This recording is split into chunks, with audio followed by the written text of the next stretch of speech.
Alright, this is a video of me getting up out of the chair. This is 2009, so this is year number 2. I just want to kind of show you the differences between the two and some little things that I've learned along the way as I've been observing myself more and more.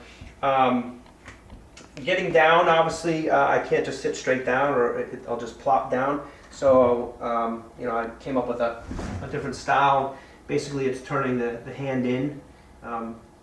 Because I don't really use a whole lot of strength. It's more just kind of leaning on the bones itself, kind of holding back. So, and then something that last year is I kind of just wanted to sit down. This year I started to focus more on controlling the way when I'm landing. So what I'm going to try to do is control it as long as possible by pushing through my heels, getting to that point to where basically that last little bit, I can't control that part yet. But I try to control it as much as possible as I'm going down.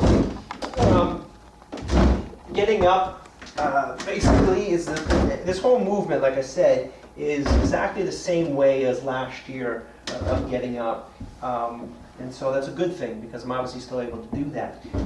So basically I want to just tell you a little bit of some things that I've learned within the past year of how I get up.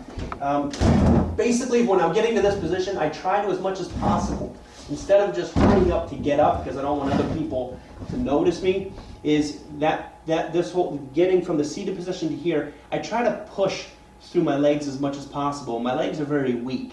So instead of just letting those muscles go and doing all the upper body movement, because it's basically how I get up is my upper body, it's not really my lower body, I try to push through my legs and so that I get those muscles firing so that they remember how to get up. Another very important thing is a lot of times for me I've noticed that I tend to whenever I'm standing or I'm getting up out of a chair is I'll push through my toes thinking that if I crunch up I can get up a lot easier, and that actually is defeating the purpose. If I push through my heels, I notice that my feet are more relaxed and I don't get cramps in my calves, and those muscles, to remember, it also helps with contractures, keeping my Achilles tendon from shortening up and then being able having to walk on my toes like some other 2A limb-girdle muscular dystrophy people do.